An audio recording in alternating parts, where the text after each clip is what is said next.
आ रहा है हिंदू धर्म का अंत नजदीक। क्या सच में 2050 तक सनातन धर्म खत्म हो जाएगा? क्या कहते हैं नास्त्रेदमस हिंदू धर्म को लेकर? क्यों अल्बर्ट आइंस्टीन ने अपने धर्म से ज्यादा हिंदू धर्म की तारीफ की? वो कौन कौन सी बड़ी हस्तियां हैं जो सनातन के आगे शीश झुका चुकी हैं? क्या भविष्य में रूस एक हिंदू राष्ट्र बन सकता है? क्या कहती हैं नास्त्रेदम्स की भविष्यवाणियां हिंदू धर्म और भारत को लेकर? चलिए जानने की कोशिश करते हैं, लेकिन वीडियो में आगे बढ़ें उससे पहले वीडियो को लाइक शेयर करके चैनल को सब्सक्राइब कर लीजिए। हिंदू, सनातन या वैदिक नाम भले ही अनेक हों, पर सूत्र एक ही है, विश्वास, सत्य और अहिंसा का मार्ग, जिस पर चलकर इंसान का न सिर्फ जीवन सफल होता है बल्कि मोक्ष की प्राप्ति भी होती है। इसलिए हिंदू धर्म सबसे सर्वोपरि, शाश्वत और महान माना गया है, जो हजारों वर्षों से दुनिया में फल फूल रहा है और सृष्टि के अंत तक यूं ही फलता फूलता रहेगा। कहने को तो दुनिया में अनेकों धर्मों का राजपाट है, जिनमें इस्लाम, ईसाई, बौद्ध, जैन, सिख, यहूदी जैसे अनेकों धर्म शामिल हैं। लेकिन जब बात सबसे प्राचीन धर्म की आती है तो जुबान पर सिर्फ एक ही नाम आता है, सनातन धर्म, जिसके नाम का मतलब है जो सदा से चला आ रहा है, शाश्वत, हमेशा रहने वाला, या जिसका न कोई आदि हो और न कोई अंत हो। सदियों से लोगों को अपनी विचारधाराओं से प्रभावित करने वाला यह धर्म आज न सिर्फ भारत का सबसे बड़ा धर्म है बल्कि विदेशों में भी तेजी से फैल रहा है।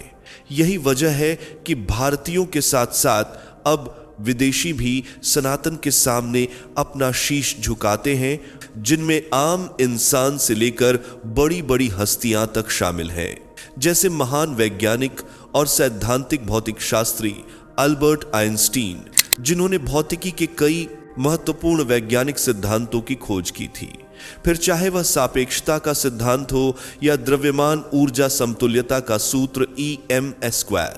आइंस्टीन कहने को तो एक यहूदी थे, लेकिन उनका झुकाव हिंदू धर्म की तरफ भी देखा जाता था। आइंस्टीन ने एक बार कहा था कि मैं समझता हूं कि हिंदुओं ने अपनी बुद्धि और जागरूकता के माध्यम से वह किया है जो शायद यहूदी भी न कर पाए।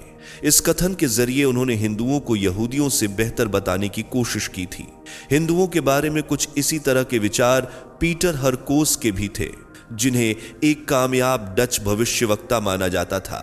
पीटर ने कहा था कि भविष्य के भारत में आध्यात्मिकता और धार्मिकता की ऐसी लहर उठेगी कि भारत का डंका पूरे विश्व में बजने लगेगा। वहीं एनी बेसेंट ने भी हिंदू धर्म को विश्व का सबसे सर्वोच्च धर्म मर्दा गारिंडा रहे बताया था। उन्होंने इसे सब मत पंथों की जननी कहा था और यह दावा किया था कि अगर हिंदुत्व न हो तो भारत का कोई भविष्य ही नहीं है। इसका मतलब यह है कि जो लोग ये योजना बना रहे हैं कि वे हिंदू धर्म को छोड़कर दूसरे धर्म में चले जाएंगे, हिंदू धर्म को खतरे में डाल देंगे या उसका अस्तित्व मिटा देंगे, तो वे लोग यह भी जान लें कि हिंदू धर्म को खतरे में डालने के साथ साथ वे खुद भी खतरे का शिकार बन जाएंगे, क्योंकि अक्सर गड्ढा खोदने वाला ही गड्ढे में गिर जाता है। इसलिए अपना एक बड़ा खर इस ना बंदर किया गया है। हिंदू धर्म का तो अस्तित्व मिटेगा नहीं, लेकिन हाँ, उनकी छवि अवश्य धूमिल हो जाएगी। और इतिहास गवाह है, जिसने भी हिंदू धर्म, उसकी आस्था और उसकी मान्यताओं को मिटाने की कोशिश की, उसका अस्तित्व ही खतरे में पड़ गया। जबकि लाख कोशिशों के बावजूद आज सनातन धर्म फल फूल रहा है और देश विदेशों में अपनी पकड़ मजबूत बनाता जा रहा है। जैसा कि रूसी लेखक लियो पर गया था, काफी सत्र के लोककार आज संबंध करता है और इसकी लाख कोशिशों के बावजूद आज सनातन धर्म, टॉल्स्टॉय ने कहा था कि एक दिन हिंदू धर्म पूरी दुनिया पर राज करेगा, क्योंकि इसी धर्म में ज्ञान और बुद्धि का संयोजन समाहित है। ओलरिक वॉन लेविट्सो ने कहा था कि हम सभी को अभी या बाद में हिंदू धर्म स्वीकार करना ही होगा, क्योंकि यही असली धर्म है। अगर कोई मुझे ऐसा कहे तो मुझे बिल्कुल बुरा नहीं लगेगा। इसी तरह इंग्लिश लेखक हर्बर्ट वेल्स ने भी सनातन की तारीफों के पुल बांधते हुए कहा था कि हिंदुत्व का प्रभाव होने तक अनगिनत पीढ़ियां अत्याचार सहेंगी, लेकिन फिर एक ऐसा समय आएगा जब पूरी दुनिया इसकी तरफ आकर्षित हो जाएगी और सभी लोग हिंदू धर्म को गले लगा लेंगे। यानी चाहे अंग्रेज हो या भारतीय, आज हर कोई यह जान गया है कि सच्चा धर्म अगर कोई है तो वह हिंदू धर्म ही है, जिसका परचम पूरी दुनिया में लहरा रहा है और इसके प्रभाव से सुपर पावर कहे जाने वाला अमेरिका भी अछूता नहीं रहा है। आज इस देश में बड़ी संख्या में लोग हिंदू धर्म से जुड़ रहे हैं, वेस्टर्न कल्चर को छोड़कर सनातन संस्कृति को अपना रहे हैं। ढोलक की थाप पर मग्न होती लड़कियां, लड़के न सिर्फ होठों पर हरे कृष्णा हरे राधा का जाप गुनगुना रहे हैं, बल्कि तन पर भी महिलाएं पारंपरिक साड़ी और पुरुष धोती कुर्ता पहनकर हिंदू पहनावे को आगे बढ़ाने की कोशिश कर रहे हैं। वहीं हंगरी शहर का कृष्णा वैली तो सतयुग बन चुका है, जहां चारों तरफ सिर्फ हिंदुत्व की हवा बह रही है। यहां रहने वाले लोग सतयुग के समय की तरह ही न मन में किसी के लिए बैर रखते हैं और न ही किसी का बुरा चाहते हैं, बल्कि पूरी शिद्दत से कृष्ण भक्ति में लीन रहते हैं। विदेशी धरती पर ऐसा हिंदू धर्म का प्रभाव सचमुच गर्व से भर देता है। सनातन की राह पर चलने वाले देशों में आज सिर्फ अमेरिका या हंगरी ही नहीं है, बल्कि ऑस्ट्रेलिया, घाना, इंडोनेशिया और कई अफ्रीकी देश भी हैं जो धीरे धीरे सनातन के रंग में रंगते जा रहे हैं। जबकि आज के समय में अगर सबसे ज्यादा हिंदू आबादी कहीं बसी है तो वह है अपना देश भारत, जहां 110 करोड़ लोग तहे दिल से हिंदू धर्म को फॉलो करते हैं और दूसरों को भी इस धर्म की डोर से बांधने, सही मार्ग पर लाने की कोशिश में लगे रहते हैं। यही कोशिश अब रंग लाती नजर आ रही है और हिंदू धर्म सबसे तेजी से फलने फूलने वाले धर्मों में शुमार हो गया है। जैसा कि फ्रांस के मशहूर भविष्यवक्ता मिशेल द नॉस्ट्राडेमस ने कहा था, सागरों के बातकर के दर्शन समकार को नाम वाला धर्म चांद पर निर्भर रहने वालों के मुकाबले तेजी से पनपेगा। इस भविष्यवाणी के मुताबिक नॉस्ट्राडेमस ने दो धर्मों की बात कही है। अगर इसे डिकोड करें तो चांद पर आधारित धर्म केवल इस्लाम है, जिसके अनुयायी हर शुभ काम चांद की तारीख के मुताबिक करते हैं और जिसमें चांद बेहद खास माना जाता है। वहीं दूसरा धर्म है सागरों के नाम वाला धर्म। आज दुनिया में जितने भी सागर हैं, उनमें से सिर्फ हिंद महासागर के नाम पर ही एक धर्म है जिसे हिंदू धर्म कहा जाता है। यानी नॉस्ट्राडेमस ने कहा है कि हिंदू धर्म चांद पर निर्भर रहने वाले धर्म यानी इस्लाम के मुकाबले बहुत तेजी से पनपेगा। इसका अर्थ यह है कि भविष्य में हिंदू धर्म का प्रभाव और ज्यादा बढ़ने वाला है और अगर सबसे ज्यादा कोई देश प्रभावित होगा तो वह हो सकता है रूस। जी हां, रूस। और ऐसा हमारा नहीं बल्कि खुद नॉस्ट्राडेमस का कहना है, दक्षिणी भारत से एक ऐसा नेता उभर कर आएगा जो पूरे विश्व को एक करके रख देगा। उसके दौर में रूस साम्यवाद का दामन छोड़ हिंदू धर्म स्वीकार करेगा। मतलब यह है कि रूस हिंदू धर्म से प्रभावित होगा और भारत के साथ मिलकर अरब देशों में हिंदू धर्म को बढ़ावा देगा। देखा जाए तो भारत और रूस के संबंध काफी मधुर हैं और इसी का परिणाम हो सकता है कि आगे जाकर रूस भारत के सबसे बड़े धर्म यानी हिंदू धर्म से इतना अधिक आकर्षित हो जाए कि पूरा देश हिंदू धर्म का जाप करने लगे। हालांकि इस भविष्यवाणी पर कुछ लोगों का यकीन भारत के लिए करना मुश्किल हो सकता है, क्योंकि आज रूस का सबसे बड़ा धर्म है ऑर्थोडॉक्स क्रिश्चियनिटी, जिससे करीब 41% आबादी जुड़ी हुई है, जबकि दूसरा सबसे बड़ा धर्म है इस्लाम, जिसे मानने वालों की संख्या लगभग 15% है।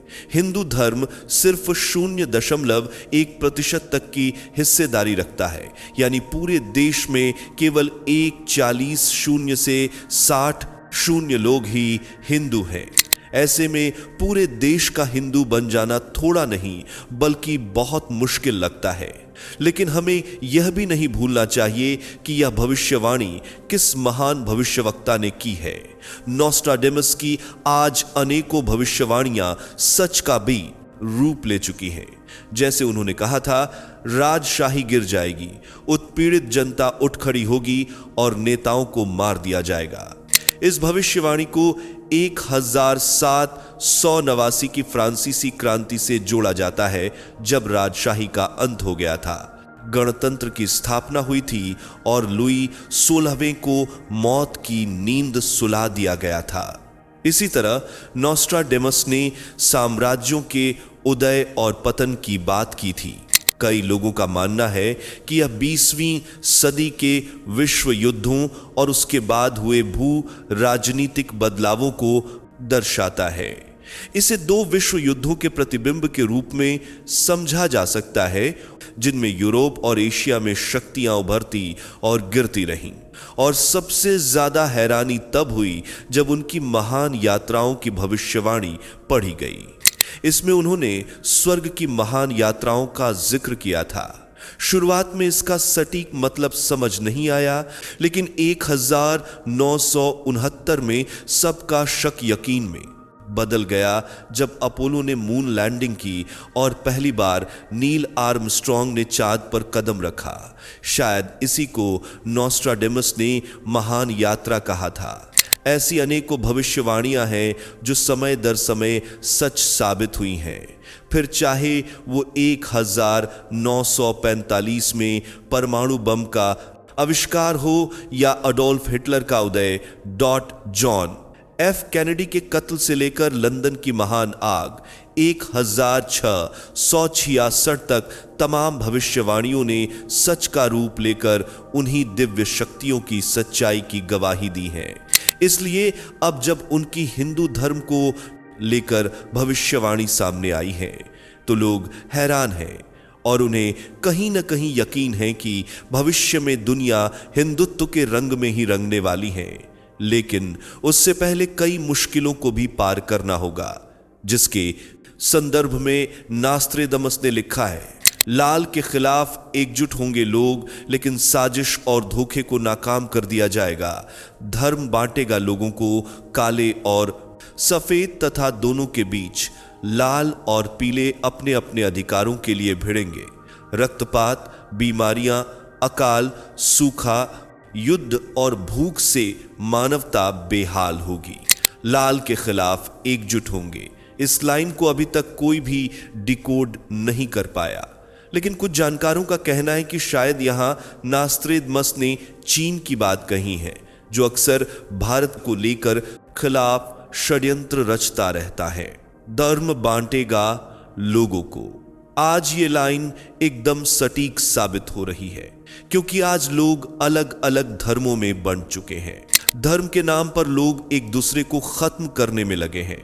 दरअसल धर्म अब धर्म नहीं, बल्कि अब सांप्रदायिक, आपराधिक और आतंकवादी संगठन बन गए हैं, जो अपने फायदे के लिए किसी को भी नुकसान पहुंचा सकते हैं। लेकिन यह काल सफेद और लाल पीले किन देशों या शक्तियों को कहा गया है, ये अभी डिकोड करना बाकी है।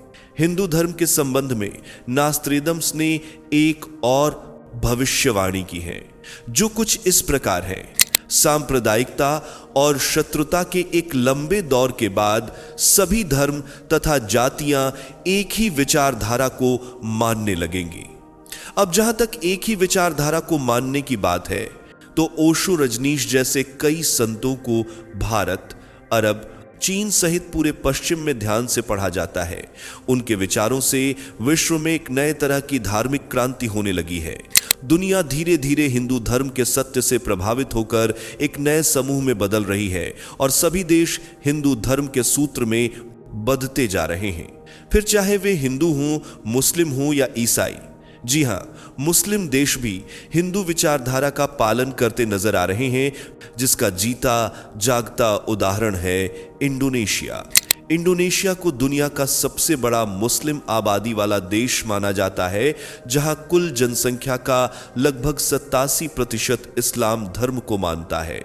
इसके बाद ईसाई धर्म यहां का दूसरा प्रमुख धर्म है, जिसके अनुयायी करीब 10% हैं। बाकी बचे हिस्से में हिंदू और बौद्ध जैसे धर्म शामिल हैं। माइनॉरिटी में होने के बावजूद यहां हिंदू धर्म की पकड़ काफी मजबूत है। इसी आस्था का परिणाम था कि इंडोनेशिया की करेंसी पर गणेश भगवान की तस्वीर छापी गई थी। यह नोट लोगों को खूब पसंद आया था और इसे अपनाने वालों में मुस्लिम भी शामिल थे, क्योंकि इंडोनेशिया में लोग गणेश भगवान को बहुत अधिक आदर और सम्मान देते हैं। उन्हें कला, बुद्धि और शिक्षा का देवता माना जाता है।